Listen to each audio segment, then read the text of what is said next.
Buenas, buenas, ¿cómo están? Hola a todas y a todos, bienvenidos. Acá buscando los lentes. Ahora sí, los veo divinos. Bueno, ¿cómo están? Bienvenidos, estamos acá en este ciclo que hemos dado en llamar charlas sobre espiritualidad con Laura Giraudo. Y bueno, hola Adri, ¿cómo estás? Bienvenida. Vamos a esperar que se conecte Laura, así la invitamos a participar. Y básicamente hoy vamos a hablar, entre todas las cosas que vamos a estar hablando, vamos a hablar de lo que es la biodecodificación, de qué se trata. Hola Carlos, hola Adri, bienvenidos a todos los que se van sumando. Hola Laura, mira, ya se unió Laura, así que buenísimo. Bueno, entonces la idea un poco es hablar de la biodecodificación, de qué se trata, para qué sirve, bueno, y saciar todas estas dudas nuevas, pero bueno, ahora Laura nos va a contar de dónde data, de qué se trata.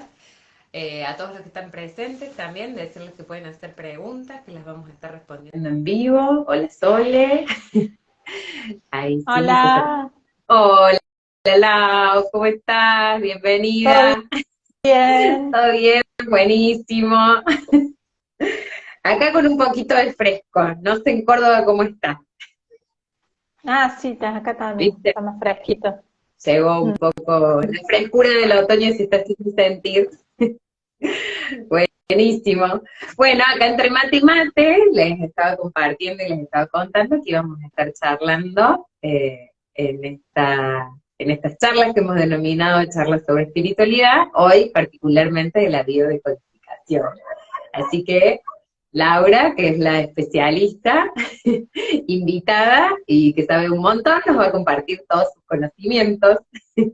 Bueno, se va sumando un montón de Bueno, gente, venía Iso, Sole, anda por ahí Negro Pérez, Adriana, bueno, así que les estaba contando también que pueden ir dejando preguntas si quieren que vamos a hacer más adelante. Pero bueno, bueno, Lau, contanos dale, cómo dale. fue que decidiste estudiar esta nueva terapia, que ya hace un montón que... Bueno, sí, ¿cómo decidí? Bueno, en realidad todo empezó cuando yo estaba, bueno, trabajando de mi profesión, ya hacía muchos años. Yo soy contadora, estaba trabajando en una empresa y bueno, es como que me pasó eso de, bueno, empezar a sentir que no estaba bien, que no me sentía bien. En realidad no sabía bien qué me pasaba, no estaba bien. Me llevó un tiempo a darme cuenta que en realidad lo que no me sentía cómodo es en lo que hacía, ¿no? A qué me dedicaba.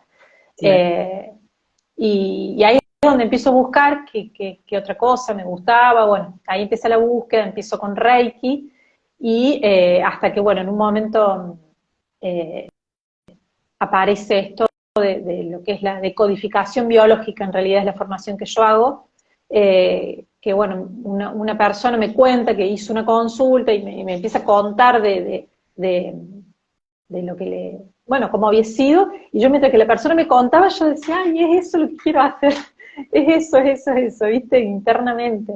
Eh, es como que desde siempre sentí eso eh, de no, de no quedarme con el tema de las enfermedades y de no quedarme en que, bueno, yo no tengo nada que ver, me apareció tal enfermedad o tal cosa, y es como que nunca me cerró esa idea, ¿no? claro. Ir al doctor, estás enfermo, te doy una pastilla y listo, y después el dolor vuelve recurrentemente, ¿viste? Muchas veces. Claro, y no, pero no porque haya escuchado a alguien que me lo haya dicho. Yo siento como que eso es algo que yo lo tenía de no quedarme con eso, pero bueno, nunca me había puesto a indagar porque bueno, estaba en mi mundo, en mi vida, en mi trabajo, familia y todo, que uno, viste, medio que se automatiza en eso y no prestas atención a otras cosas, pero era algo que yo ya lo traía, como que lo sentía eso, ¿no?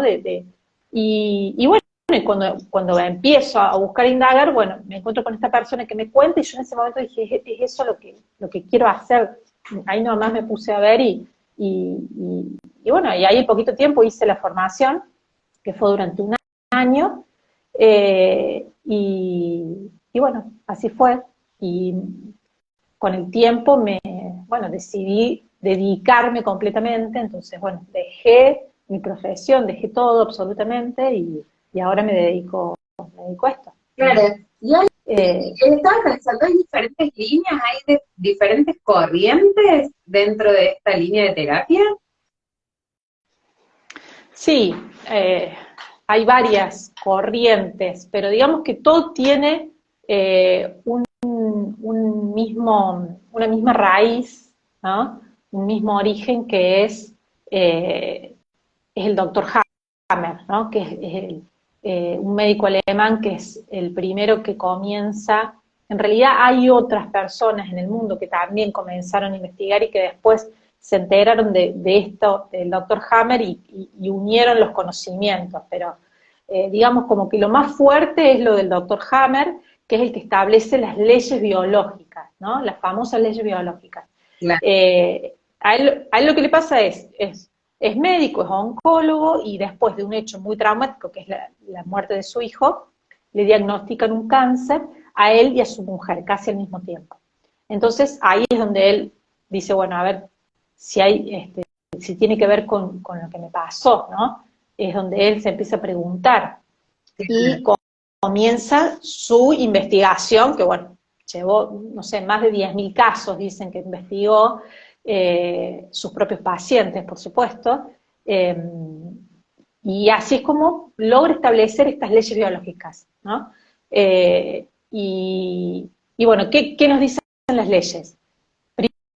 Primero, la quinta ley en realidad nos dice que todo lo que sucede, lo que nos sucede en nuestro cuerpo, es decir, todo lo que el cerebro, que es el central de comando de nuestro cuerpo, lo que sucede siempre tiene un sentido, siempre tiene un sentido biológico, todo lo que nos pasa en nuestro cuerpo. Lo mismo que sucede en la naturaleza, que es el comportamiento de los animales, de las plantas, no son caprichosas, sino que todo lo que hacen tiene un sentido, que el primer sentido, ¿cuál es? El de la supervivencia.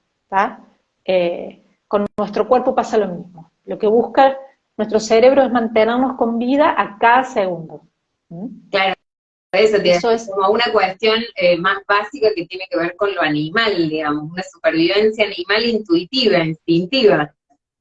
Sí, sí, sí. Eso es lo que busca nuestro cerebro. Es decir, por ejemplo, cuando, no sé, estás en el borde de la calle y vas a cruzar y de repente se cruza un auto, eh, tu cerebro manda la orden a que tus piernas, por ejemplo, se vayan para atrás, ¿no? No es algo que vos lo pienses ni lo elabores. Automáticamente tu cerebro da una orden al cuerpo para que se haga para Claro. atrás. Y de esa forma te salves de eso. Bueno, de la misma manera, esas órdenes las da a todo el cuerpo y a todos los órganos. Claro. Por eso no podemos decir que en ese caso es supervivencia y en los otros no. En Claro. todos es por supervivencia. Lo que pasa es que por ahí no se termina de entender, dice la gente, bueno, pero si me enfermo, ¿cómo me quieren salvar con una enfermedad? ¿Cómo es la explicación? Y ahí viene lo que es la primera ley biológica, que dice cómo se generan estas enfermedades. Y es a través de lo que se llama el choque biológico, que por ahí suena, a mí me gusta decirle la vivencia que uno tiene, cómo vive las cosas o cómo interpreta eso que le sucede, ¿está? Claro, pero no como No tiene que ver. interpreto yo desde la racionalidad pensando con la cabeza, sino cómo mi cerebro inconsciente interpreta esto, ¿no es cierto? ¿O es racional Y lo que la pasa es que interpretación? Y lo que pasa es que nosotros, a ver, ¿cómo vemos la realidad nosotros? ¿Cómo la interpretamos? ¿De dónde viene esa interpretación que hacemos? Y bueno, dicen que el 95% es inconsciente, ¿no? De nuestra mente, inconsciente. Claro. Y ahí en el inconsciente está todo lo que nosotros hemos vivido, todas nuestras vivencias, todo lo que hemos pasado, incluso lo que han vivido nuestros ancestros también. Está toda esa información, porque la necesitamos justamente para, para la evolución. Claro. Necesitamos necesitamos toda la información y todo lo que han vivido y todo lo que han pasado nuestros ancestros para nosotros poder de esa información sacar para poder seguir con la evolución, lógicamente, ¿está? Entonces, ¿cómo interpretamos nosotros? Tiene que ver con esa parte que, digamos, son lo que se llaman las creencias, ¿está? Ok. Todos, claro, todos tenemos establecido como un sistema de creencias. Es cómo interpretamos la vida y cada cosa, ¿no? ¿Qué pensamos de cada cosa? ¿De qué lo que es la familia? ¿De qué es lo que es la amistad? De todo tenemos una opinión, Sí, digamos. Bueno, eso, o una creencia. claro, digo, por ejemplo, cuando yo fui a dar clases, digo, en estas cosas que uno también tiene internalizada y como naturalizadas, porque no sé, nosotros nos criamos en un pueblo chiquito, pero que tenía una vida de ciudad, y digo, no hay, hay aeropuerto, que por ahí no nos queda tan cerca, pero tenemos tren, colectivo, bueno, todas estas cosas, ¿no? Y por ejemplo, a mí me pasó cuando fui a dar clases a la cordillera, que estaba trabajando con los chicos, y un día les digo, bueno, vamos a dibujar el tren y todos los vagones, y no sé qué, y se quedaron mirándome, y ahí me di cuenta, y eran todos nenes de 5 o 6 años, claro, y ahí me di cuenta que eso formaba parte de un cotidiano mío en otro lugar, y que ahí no existía tren, es más, había un cole que pasaba una vez al día, o sea, no sabían lo que era el colectivo urbano, un montón de cosas, ¿no? Y a veces como tenemos internalizadas y naturalizadas un montón de cuestiones de nuestro entorno, como si todo el mundo igual, y no. Y ahí también, digo, No.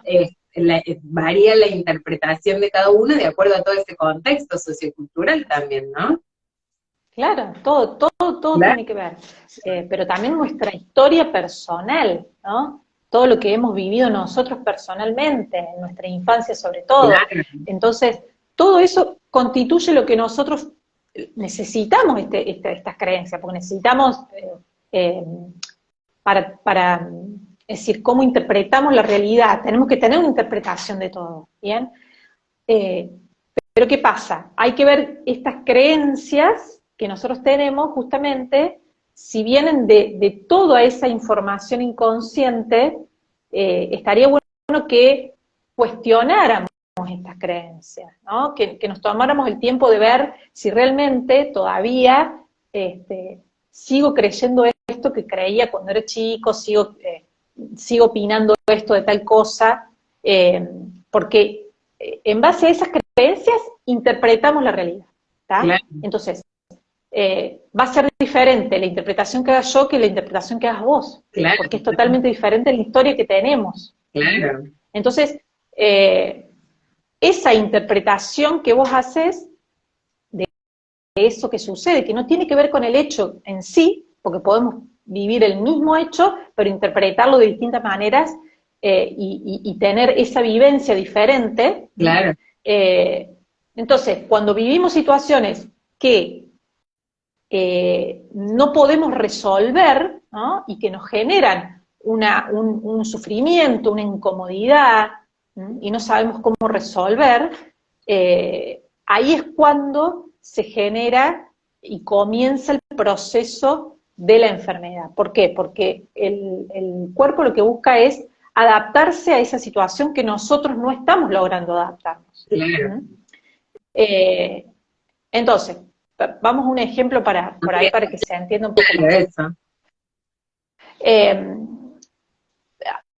Hay una persona, por ejemplo, que la despiden del trabajo. Entonces, esta persona puede interpretar eso o puede vivirlo, digamos, de diferentes maneras. En este caso puede decir, por ejemplo, no acepto esto que me sucedió, no lo acepto, ¿tá?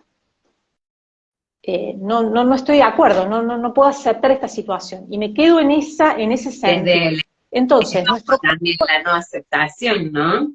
Sí, pero es más el no aceptar, Sí. ¿tá? No aceptar. Entonces, el cuerpo lo interpreta como que yo no digiero esta vivencia que tengo, no la digiero, ¿tá? Entonces, ¿qué es lo que va? Ahí el cerebro, ¿qué es lo que va? ¿Cuál es la orden que va a dar? Al estómago, porque va a interpretar que no hay algo que no puedo digerir, entonces lo que va a hacer es enviar más jugos gástricos para que yo pueda digerir esa situación, digamos, ¿no? un bocado, pero que di, pero no es real, sino que es lo que yo interpreto, porque yo no puedo digerir la situación. Claro. No hay un bocado real en mi estómago. Pero el cuerpo va a interpretar eso y va a enviar estos jugos gástricos, ¿bien? Pero si la persona continúa en ese sentir durante más tiempo, nuestro cuerpo, ¿qué va a hacer? Va a seguir enviando estos jugos gástricos hasta que en un momento no va a ser suficiente, entonces lo que va a hacer es una orden, el cerebro da la orden, para que se generen más células en el estómago. Espera que voy a tomar un poquito de... Sí. Empiezo a hablar. Entonces digo, y ahí ponerle después, al paso del tiempo, la gastritis, ¿o no? Porque si esto continúa en el tiempo... Sí, en realidad, en este caso lo que va a pasar es que si continúa, el cerebro ordena que haya una multiplicación celular, que se aumente la capacidad que tiene el estómago para poder generar más jugos gástricos. ¿Bien? Entonces ahí es donde se va a formar, hay una formación, porque hay más células en el estómago, entonces hay una formación, donde se puede interpretar que es un tumor o un quiste, ¿no? Entonces ahí es donde se dice, bueno, hay un tumor en el estómago. ¿Por qué? Porque se llegó a un punto en donde ya no se daba abasto con ese jugo gástrico que se generaba, entonces se generan más células para que mejore el funcionamiento del órgano. Claro. Siempre que haya una formación en algún órgano, que podemos llamar tumor, quiste, pólipo, bueno, dependiendo del órgano y dependiendo de la función que tiene, se llaman de distinta manera, pero siempre va a estar buscando mejorar la función del órgano. Claro. Porque si tengo más células en un órgano es para que funcione mejor. Claro, claro. El tema es que cuando esta persona no va a sentir a lo mejor hay síntomas, pero cuando esta persona a lo mejor resuelva de alguna manera ese conflicto, que puede ser encontrando un trabajo mejor, entonces ya es como que, bueno, resolvió el conflicto, ¿qué pasa? Eso que se formó se va a empezar a desarmar, ¿tá? Y eso se va a ver reflejado obviamente cuando la persona vaya al baño y haya sangre, porque se va a empezar a degradar. Ahí es donde empiezan a actuar los microorganismos degradando eso que se formó, ¿bien? Entonces seguramente ahí es donde la persona va a ir al médico, donde le van a hacer los estudios y se van a dar cuenta de que está este tumor. Claro. Pero en realidad la persona ahí ya resolvió. Entonces, si se resuelve, el cuerpo empieza a volver a su normalidad, digamos, ¿no? Claro. Vuelve a desarma esa adaptación que hizo y vuelve a su normalidad. Eso es lo que se llama el tiempo de reparación, el cuerpo se repara, y en general ahí es donde aparecen los síntomas, y es donde la gente ahí se diagnostica la enfermedad. Cuando empiezan a aparecer todos esos síntomas, ¿no? Y empiezan como, no, la panza, ¿qué pasó? Y todo, y van al médico y el diagnóstico, ¿no? Y claro. es Entonces, hay un diagnóstico, y ese diagnóstico puede disparar otro conflicto. Claro. Entonces, ese conflicto genera otra nueva adaptación que hace el cuerpo. A ver, el tema sería... siempre nos van a ir pasando cosas. Entonces, el tema sería no dejar pasar mucho tiempo ante una situación sin resolverla. Es decir, si hay algo que me está incomodando, que me está trayendo sufrimiento, que no me está dejando estar en paz, vivir bien, digamos, lo ideal sería que pudiera ponerme a ver cómo resuelvo esta situación y no dejar pasar mucho tiempo, porque cuanto más tiempo paso es cuando va a comenzar el cuerpo a adaptarse de esta forma. Claro. También tiene que ver con la intensidad, ¿no? Tiene que ver con la duración y con la intensidad de ese conflicto. Claro, porque si es un conflicto que se viene arrastrando, no sé, de 20 años, entonces ahí va a ser mucho más agudo, digamos, la crisis de reparativa, ¿verdad? claro, claro. La reparación va a ser más fuerte teniendo en cuenta el tiempo y la intensidad. Claro, Entonces puede haber pasado poco tiempo, pero fue muy intenso, lo mismo. Eh, claro. sí, así es. Sí, perdón, te interrumpí. Ah, bueno, y esto, esta interpretación que la persona hace, en este caso, termina afectándole el estómago. Pero, por ejemplo, si la persona eh, lo vive de otra forma, entonces, por ejemplo, lo vive desde como una injusticia y tiene mucha bronca y lo vive como una injusticia, entonces lo que se va a ver afectado son las vías biliares. Si lo vive como desde la carencia, es decir, no voy a tener que comer o que darle de comer a mis hijos, Viste, todos esos rollos que te ven claro, ahora y es como, lo vive desde ese lugar, entonces es muy probable que se le afecte el hígado. Entonces, dependiendo de cómo uno lo viva, cuál es el sentir que tiene, cómo interpreta eso, el cuerpo se va a adaptar de una determinada manera. En este caso es en el estómago, entonces multiplicación celular en el estómago. Pero si es de otra manera, se puede afectar otra parte del cuerpo. claro. Y, y, Eh, y, por ejemplo, en estas cuestiones, ¿no? ¿Solo mi cuerpo o también puede que afecte la casa, mi auto? Digo, las amas de casa habitualmente se nos rompe el electrodoméstico. ¿Viste? Como, ay, estaba con la batidora y se me rompió la batidora. Digo, más allá de que puede la batidora tener 20 años de romperse en ese momento, estas otras cuestiones también pueden relacionarse, no simplemente el tema de la salud. claro, a ver, yo interpreto como que todo lo que nos pasa tiene un sentido, ¿no? Algo que nos sucede es porque hay un sentido ahí de por qué o para qué nos está sucediendo. Es como que me gusta interpretar no solo en el cuerpo, sino hacerlo extensivo a todo.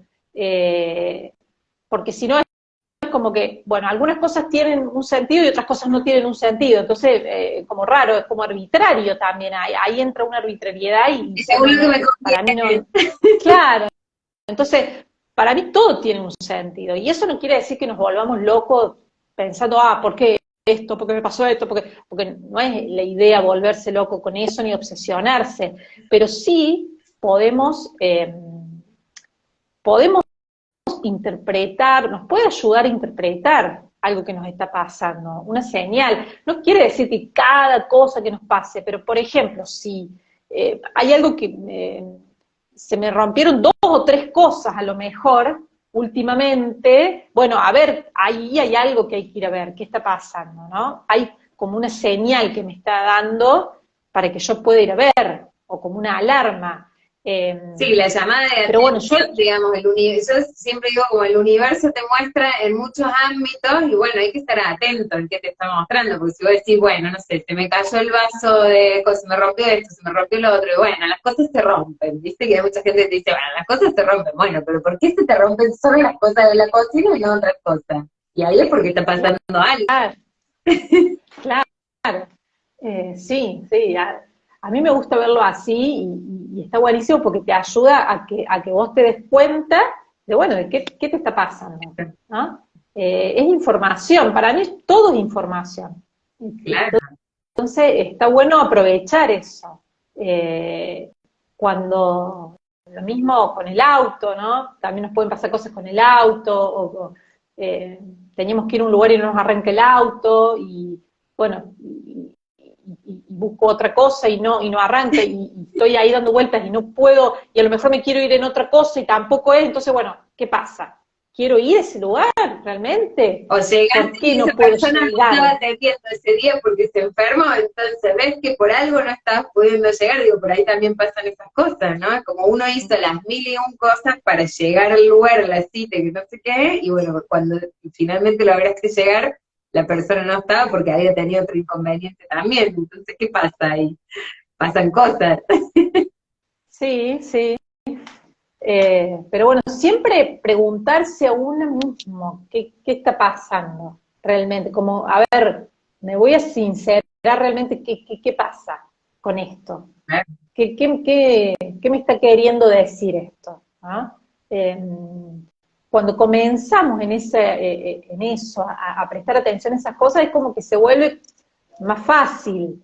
Y entonces, nada, es como fluye más todo eso. O sea, me pasó esto, me fijo qué estoy pasando, qué estoy sintiendo, y lo puedo resolver, y así. No es que estoy todo el día volviéndome loca, preguntándome cosas, sino que se vuelve como más, fluye más eso, ¿no? Como Y una además rutina cuando uno va resolviendo, sí. ¿cómo? Digo, como una rutina autorreflexiva, ¿no? De lo que me va a pasar Claro, y por qué me pasan las cosas que me pasan también. claro. Por eso también está bueno tener ciertos tiempos, momentos, ¿estás? Porque si uno está eh, como muy metido en algo, en el trabajo, en esto, en lo otro, y no se toma un ratito por lo menos para ver qué está pasando, está bueno tener esos tiempitos, porque a lo mejor no tuviste tiempo en todo el día, pero por ahí en un momentito de la noche decís, bueno, hoy me pasó esto, a ver, ¿qué puede haber pasado acá? Tener esos momentos donde podés preguntarte qué, esa información o lo que te pasó es información, bueno, a ver qué me está pasando, qué pasó, qué sentía. Está bueno porque te sirve para, para sentirte mejor cada día, porque es como que uno va a lo mejor cambiando cosas, dándose cuenta de cosas, y eso hace que, bueno, vayamos cambiando y vayamos siendo una mejor versión nuestra cada día, digamos, ¿no? Ese sería el objetivo. Claro. Y además cuando comenzamos digamos, a hacernos responsables, porque de eso se trata, comenzar a tomar esa responsabilidad y dejar de sentirnos víctimas de todo lo que nos sucede, y tomamos esa responsabilidad de decir, bueno, no es que, no es culpa, ¿no? No es culpa, o me pasa esto por culpa de, sino que simplemente es responsabilidad, es decir, bueno, a ver, esto que está pasando, yo puedo sacar una información que me va a servir, ¿tá? Entonces, a lo mejor una persona me hizo algo, me dijo algo que no me gustó, lo que sea, en lugar de culpar a esa persona y, y nada, tirar la responsabilidad y decir, bueno, no sé, esta persona se levantó mal, me dijo esto, culpa del otro, y yo sigo mi vida, Claro. tomo eso para ver qué está pasando conmigo, por qué me molestó o influyó eso que me dijo en mí, qué está pasando en mí. Y me va a servir para mejorar algo en mí, para cambiar algo, para ver algo que tengo pendiente de resolver, entonces me va a servir a mí. Entonces, un poco es eso, de tomarse esa responsabilidad y salir del lugar de víctima, que también nos pone como en un lugar o sea, cuando uno está en víctima, es como que, bueno, no puedo hacer nada, no tengo opciones, porque si todo lo que me sucede no tiene que ver conmigo, entonces, ¿qué hago? Es como que no, yo realmente no le veo ahí, está bien que puedes resultar cómodo en algún punto ese lugar, pero también te quedas en un lugar donde decís, bueno, entonces no puedo hacer nada, A mí no tengo cuando opciones. hay personas que recurrentemente se ponen, viste, no sé, me pasa muchas veces, o personas que uno ve seguido, digo, ni siquiera amigos, ¿no? Por ahí, no sé, el tipo que encontrás en el almacén todos los días, y viste que hay personas que siempre te dicen, no, ¿por qué me pasó dramatismo? Lo peor, me hicieron, me pasó, si el universo les vive haciendo, les vive pasándole. Y yo, a mí en esos contextos, o sea, se me aparece la imagen de, ¿te acuerdas del personaje de Gastalla que decía yo la más víctima, la más peor de todas, la más, viste, el universo le hace, digo, pobre, porque, pobre que no puede salir de ahí y pensarse de otra manera, ¿no? Reflexionar desde otro lugar también todo esto que le está pasando, porque el universo no viene a hacerte cosas, el universo viene a mostrarte cosas para que vos reflexiones y puedas hacer un pasito, aunque sea medio escaloncito más arriba, ¿no? Entonces también salir de esas situaciones de enojo, que a veces es como te atrapa el enojo y te quedas encerrado ahí, te da la posibilidad de ver un mundo y un universo mucho más grande y qué te está mostrando también para que vos puedas ver todas estas cosas, ¿no? Eh, Sí, está bueno ver todo como eh, información. Yo lo veo así, es información, es algo que me va a servir. Ojo que esto no quiere decir que estamos re superadas nosotras y nos hacemos responsables de la vida y todo. No, nos van a pasar un montón de cosas que nos vamos a enojar y nos vamos a sentir víctimas también, porque es algo que te sucede, y bueno, tiene que ver con esta parte que decíamos inconsciente, ¿no? Nosotros tenemos un 95% de nuestra, o sea, de nuestra mente es inconsciente, entonces nos va a tirar siempre eso, esa parte inconsciente. Entonces nos vamos a enojar, nos vamos a sentir víctimas un montón de veces, nos vamos vamos a culpar a otro, o sea, nos vamos a quejar, todo eso lo vamos a hacer. El tema es darnos cuenta en ese momento y no quedarnos en ese lugar, sino que ahí decir, ah, no, bueno, estoy en víctima.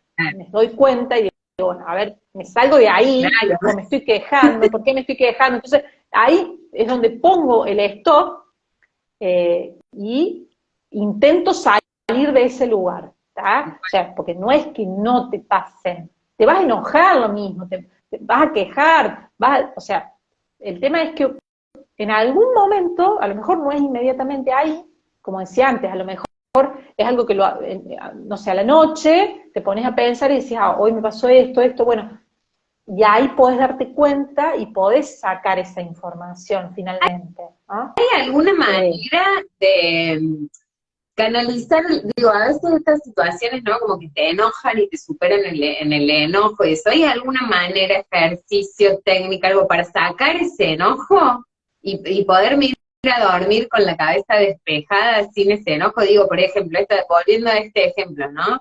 Me echaron del trabajo y a veces te quedas rumiando, ¿viste? La gente que te dice, le di todo a la empresa, me puse la camiseta, hice un montón de cosas y igual me echaron. Y entonces quedas rumiando ese enojo por días enteros, que eso te va a enfermar a la larga o a la corta.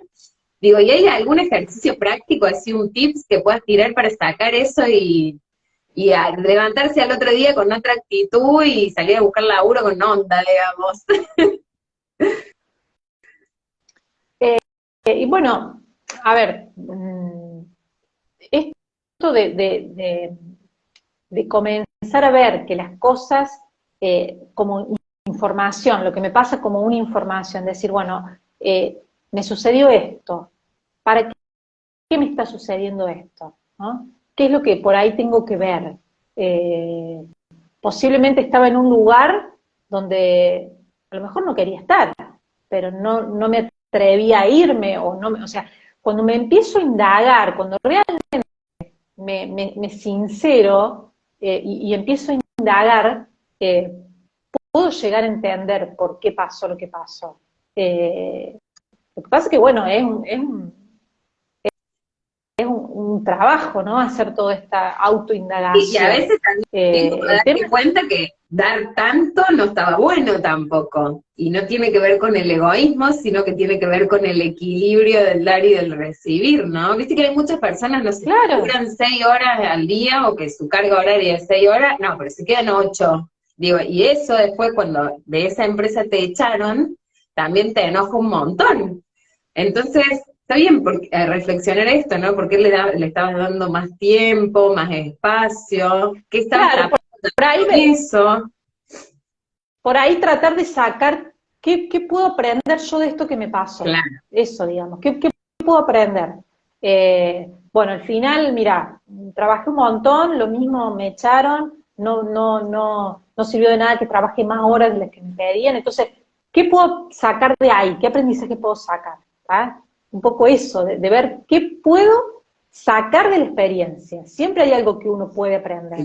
Eh, entonces, llegar a ese lugar de qué puedo sacar de la experiencia, qué aprendí, de qué me sirvió, qué claro. tengo hoy después de haber pasado por esto que no lo tenía antes, ¿no? Porque soy una persona diferente, entonces eso que tengo, eh, encontrarlo, reconocerlo, porque no soy la misma persona. Tengo algo que aprendí, que pude ver, ¿no? Que me sirvió, eh, eso, Claro. básicamente. Bueno, Sí, el tema de los enojos, por ahí analizar cuando uno se enoja, en definitiva, si empieza a indagar bien de dónde viene ese enojo, termina siendo con uno mismo, siempre. claro. El tema es, bueno, animarse a hacer esa indagación, de decir, bueno, ¿de dónde viene? Claro, esta cosa profunda, ¿no? Y después, bueno, te voy a hacer un par de preguntas que dejaron en la caja de preguntas. Voy a empezar por la primera. Bueno, Y a donde la pregunta era, no me acuerdo bien, pero el eje era esto, ¿no? Viste, los chicos cuando son chiquititos, que tienen 2, 3 años, o que nacen y le diagnostican alergia a los 3 meses, y el nene es alérgico y no puede ir a la plaza, al parque, esto, lo otro, aquello, y que son niños que pasan una niñez, no sé, del 1 al 5, del 1 al 7, muy enfermos cuando son niños. Esto tiene que ver con los papás, absorben los rollos de los padres, los traumas de los padres, la salud, la enfermedad de los padres, bueno, no sé, eso. Estos niños que tienen como muchas enfermedades, ¿qué pasa con eso? ¿Cómo es con los niños muy enfermos? O que se enferman muy sí, seguido. claro, bueno, hay que ir a ver si es algo con lo que nació el bebé, qué es lo que sucedió en el embarazo, ¿eh? Porque el bebé que está en gestación también está sintiendo y está, ¿no? Está viviendo ahí, entonces puede también tener conflictos, ¿no? Pero que obviamente tiene que ver con la situación que se está viviendo en la familia y en los padres, obviamente, ¿no? Entonces, sí, analizar qué es lo que se estaba viviendo en la familia en ese momento, cuáles eran los conflictos, cuáles eran las vivencias de los padres, que seguramente tiene que ver con eso. Eh, Claro, sí, sí, por ahí a uno o al otro, pero sí tiene que ver con cuestiones del seno familiar. claro, claro, con situaciones que se están viviendo en la familia y que, y que el bebé lo siente. ¿Mm? Claro. Eh, Y cuando ya son más grandes, un niño puede generar conflicto a los 3, 4, 5 años, aunque uno crea que tengan una vida feliz y que no tienen ningún tipo de preocupaciones porque son niños, porque por ahí como el común es como, ¿qué preocupación va a tener si no tiene? Pero digo, también se generan conflictos siendo pequeñitos.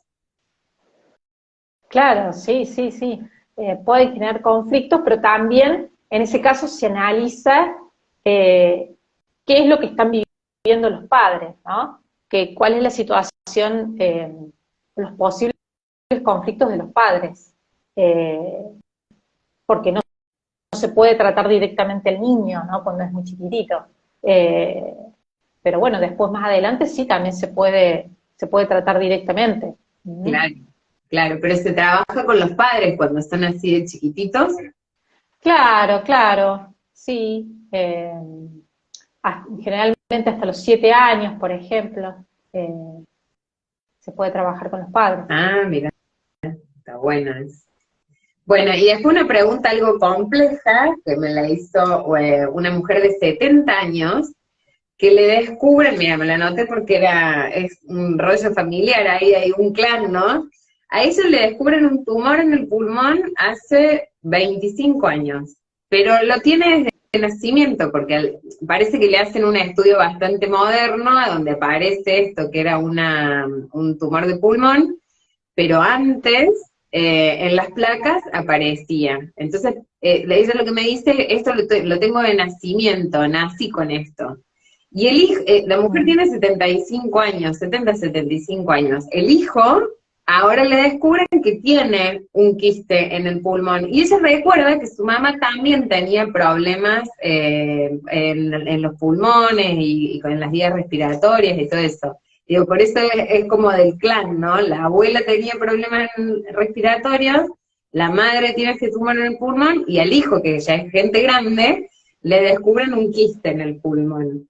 ¿Cómo podría verse eso y qué tendría que trabajar? Esas fueron sus dos preguntas.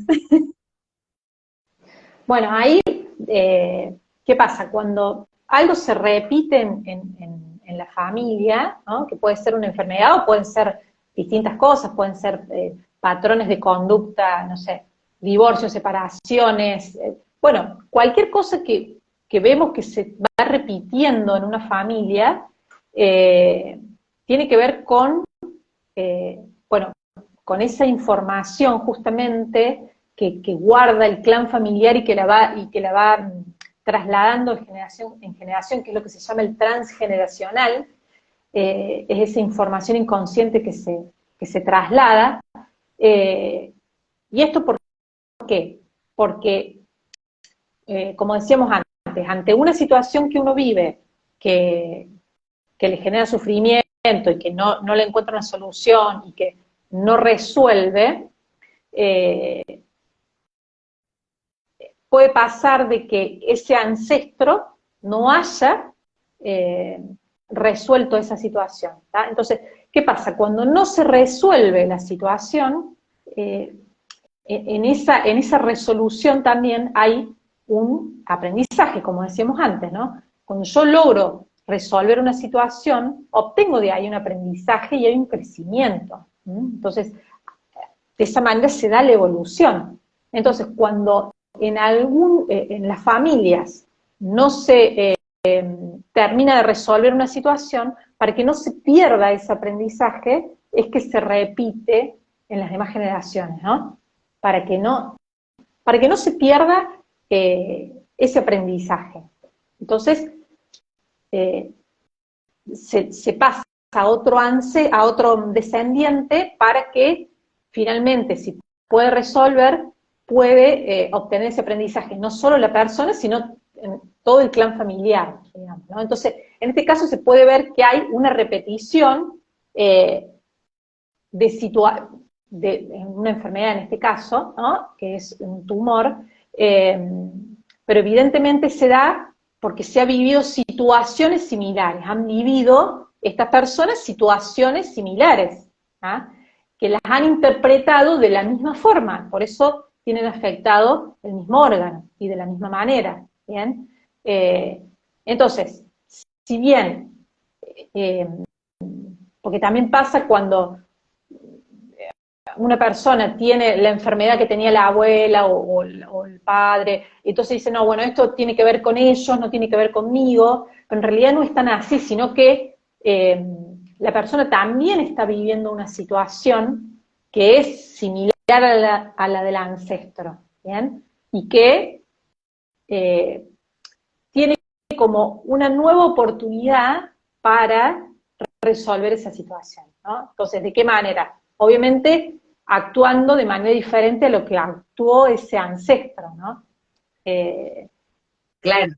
Entonces, por eso está bueno saber cuáles son las situaciones que vivieron estas personas, ¿no? Entonces, si en este caso ella nace con eso, como te decía antes, puede ser que haya tenido durante el embarazo, la mamá haya tenido alguna situación, y eso es lo que ha generado que a ella también se le formara. Bueno, ahí estoy viendo que están poniendo muerte. No vi antes. Aporta que la adaptación del pulmón están relacionadas con el miedo a la muerte. Entonces, por ejemplo, Claro. si el embarazo tuvo una situación que referida a eso o tuvo temor a, ¿no? Aparece eso. Claro.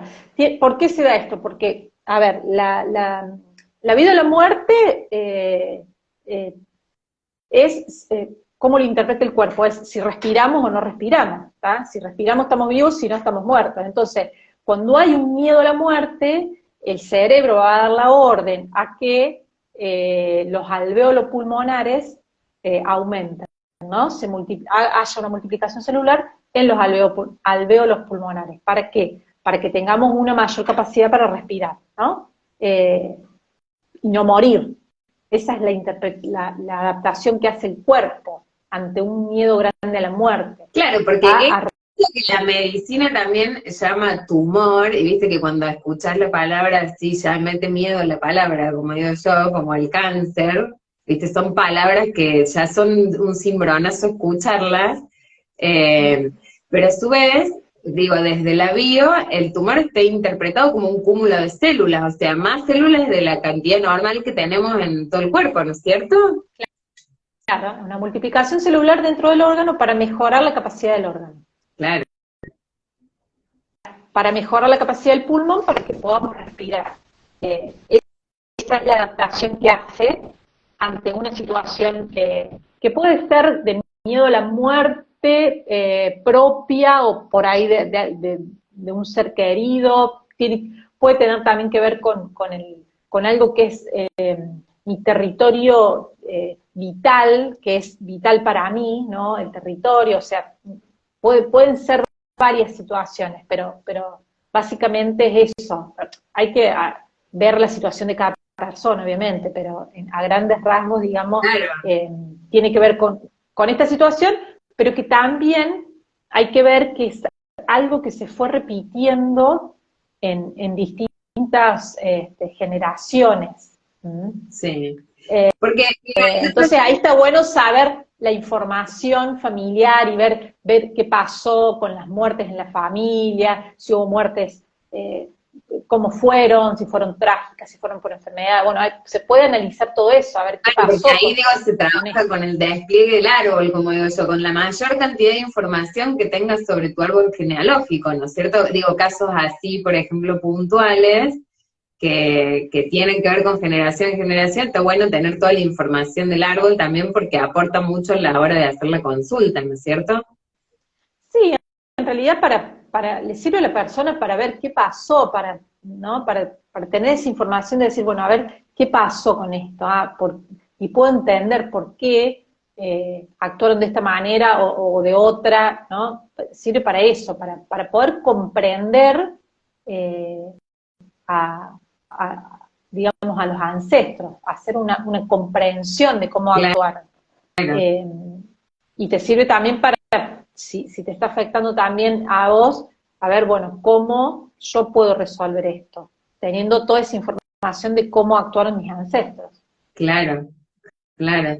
Y en esta misma línea, ahora vos decime si podés responder esto, porque se me viene a la cabeza otra discusión, una charla que tuve el otro día con una amiga, ¿no? Por ejemplo, que ahí era el punto del desconocimiento de ambas. Viste que ahora existe un estudio genético a donde pueden detectar si tenés el gen del cáncer X, porque ahí te puede salir, te puedes tener el gen del cáncer de colon o de mamas, o muchos genes de cáncer juntos y todo eso. Eso era un estudio que hace muchos años uno podía enviar su sangre de Estados Unidos, era carísimo, pero hoy parece estar al alcance de la mano de cualquiera porque es bastante económico. No sé si querría yo tener esa información, porque después digo, hay que manejar esa información con el CPU cabeza, ¿no? Pero bueno, digo, a esta amiga, a esta persona, sí, amiga conocida, le salía, por ejemplo, que tenía un gen X del cáncer de mama, por ejemplo, ¿no? Entonces me decía, ay, qué miedo, porque mirá, si se despierta, que no sé qué. Y yo, desde mi ignorancia, le decía, vos podés tener el gen, pero si no tuviste un conflicto que te lo despierte, desde la visión de la bio, no sé, podés tener el gen ahí dormido hasta el día que te mueras. ¿Es o no es así esto? Yo no sé, yo digo, esto es como mi lógica de pensamiento, pero no sé si funciona así. Vos que sos la que sabe, a ver. Claro, bueno, esto sí está bueno, por ejemplo, lo trata Bruce Lipton, por si alguien lo quiere leer, ¿Así? en la biología de la creencia, hay un libro de biología de la creencia donde explica muy bien esto. Perdón, bueno, esto, porque el gen que a ella le salía, su bisabuela se había muerto de eso. Entonces, claro, como decimos en el campo, el gaucho cagazo que le invadió, ¿entendés? Fue como ¡ah! Bueno, y entonces ahora sí, te dejo seguir. Ya había un antecedente de familia histórico. Claro, sí. Entonces, lo que él dice es que en la parte genética, es decir, vos podés tener el gen, pero el gen es como si tuvieras un programa en la computadora. Él hace esa analogía, es decir, vos tenés el gen, es un programa en la computadora, pero sos vos el que está en la computadora, el que va a ejecutar ese programa o no. Claro. ¿Tá? Es la persona la que va a ejecutar el programa o no. No es que sí o sí se va a ejecutar ese programa, sino que está en vos si eso se va a, como vos decís, si realmente se va a desplegar eso o no. ¿Tá? Entonces, por eso, el tema de cómo interpretamos, yo creo que la base está en eso, digamos, cómo interpretamos las situaciones que vivimos. ¿Tá? Entonces, si algo me está generando sufrimiento, me está generando incomodidad, entonces, ver de qué manera yo puedo solucionar eso que sucede. De qué manera buscar estrategias, buscar herramientas, buscar cosas donde yo pueda resolver eso. Entonces, mientras que yo siga ese camino, digamos, no va a estar todo bien. ¿Tá? Pero bueno, el tema es ese, como vos decís, es decir, puede estar el gen, pero depende de mí si eso se va a producir o no. ¿Tá? Cada psicometra nos aporta donde va el pensamiento, va la energía, y la medicina china dice, donde pongo mi energía, pongo mi atención. Entonces, desde ese lugar habría que desestimar ese pensamiento y sacarle la energía de ese lugar. Pero por eso digo, al momento en que recibía ella la noticia, me dice, abrí el sobre, y tiene un cartel gigante que dice Danger, lo encontraron. Digo, ¿cómo actúa eso en tu psiquis a nivel inconsciente? En 2 segundos también, por eso digo, fue como, yo siempre, digo, cuando me enteré que eso existía, en un momento es como, viste, ay, no sé, hacerse la estudio, y después digo, como, sería una información que sabría conscientemente manejarla, porque ahí, esto, ¿no? Abrí el sobre, te dice que lo encontraron, no sé qué, te pasan un montón de cosas en la cabeza en 2 segundos, y bueno, también, por lo que hemos leído yo de Dispensa, digo, hemos leído porque leíamos de Dispensa en la pandemia, ese tiempo en que se genera el conflicto, según Dispensa, de 0,07 segundos, ¿no? Es como menos de un segundo, entonces como... Claro, lo que pasa es que vos decís, no sé si lo puedo manejar conscientemente, es que no lo podés, o sea, como decíamos antes, tu parte consciente es un 5, un 7%, obviamente que no, por más que vos quieras decir, no, esto yo lo voy, o sea, hay una parte inconsciente muy grande.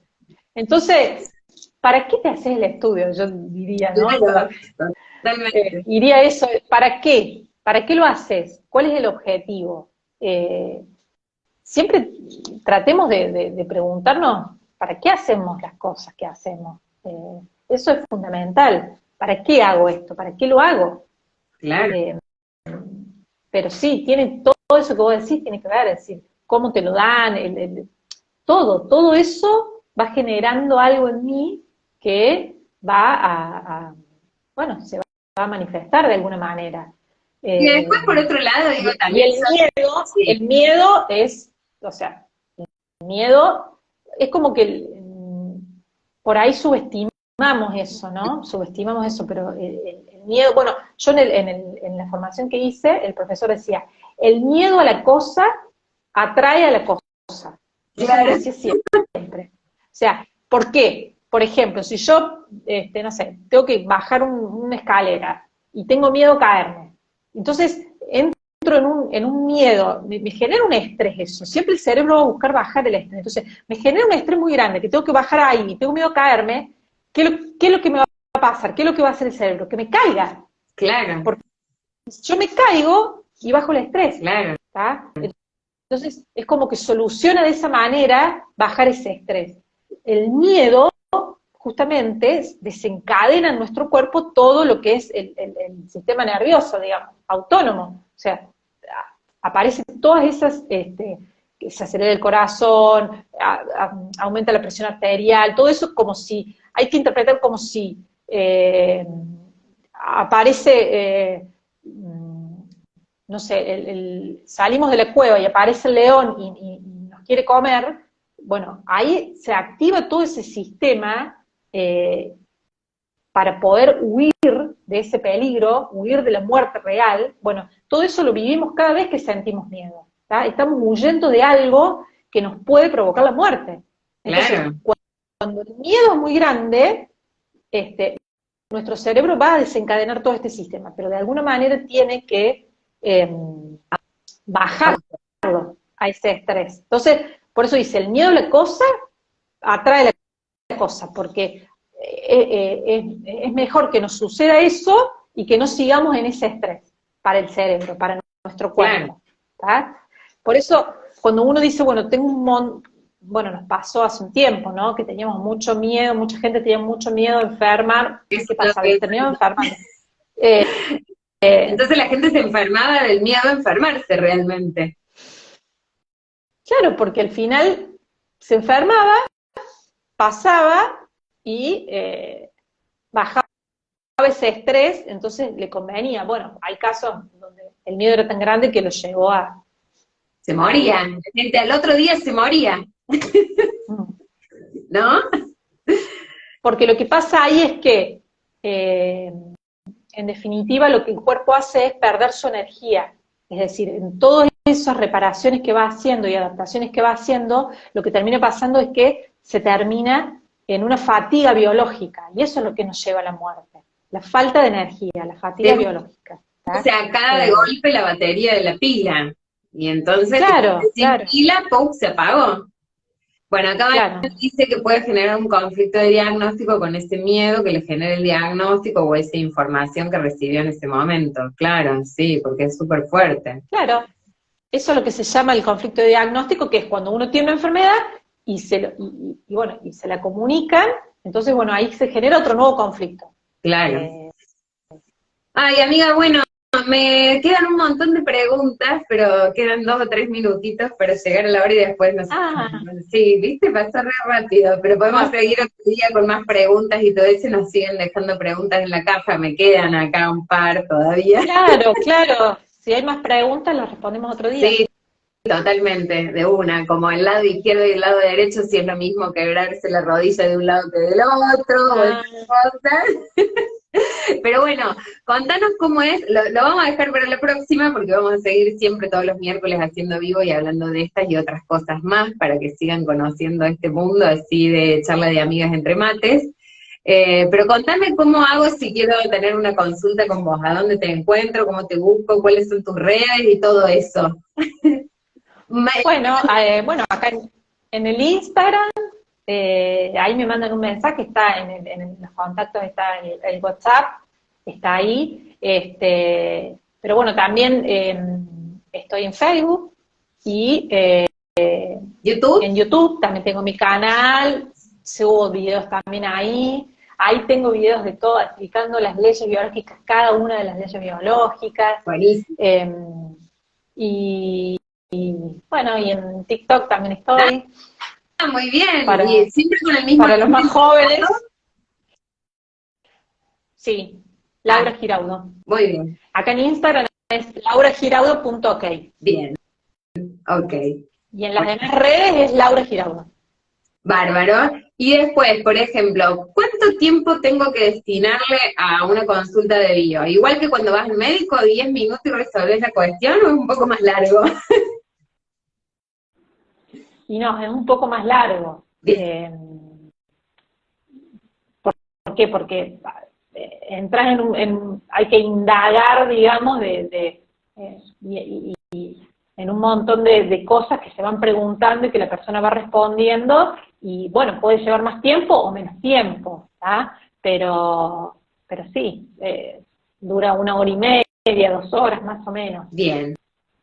Buenísimo. Bueno, lo bueno es que de ahí no vamos a salir con una pastillita, sino que vamos a resolver un conflicto a donde vamos a dejar las pastillas para siempre. Así que está bueno dedicarle un poco más de tiempo al trabajo.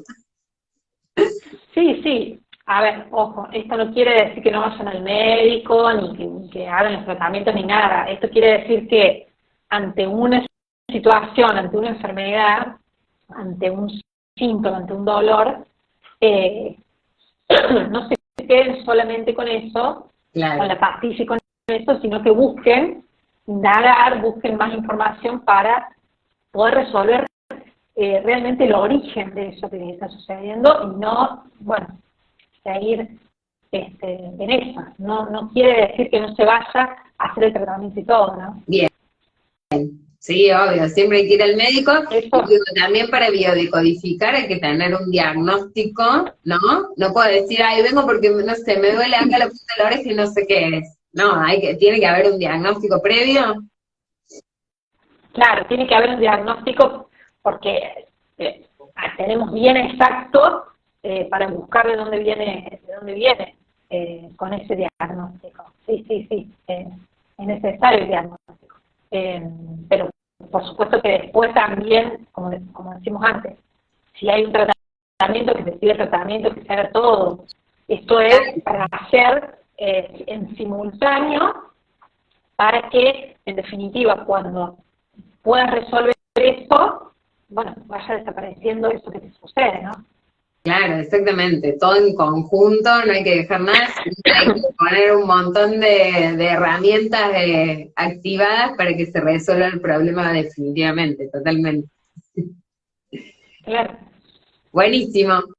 Bueno, Lau, entonces te seguimos en las redes, Laura Giraudo, en Facebook, Instagram, TikTok, YouTube, todo eso, y contacto directo directamente al WhatsApp, al teléfono, igual lo voy a anotar acá en el vivo que va a quedar grabado y después lo pueden ver, lo pueden recomendar y lo pueden recompartir también con otros.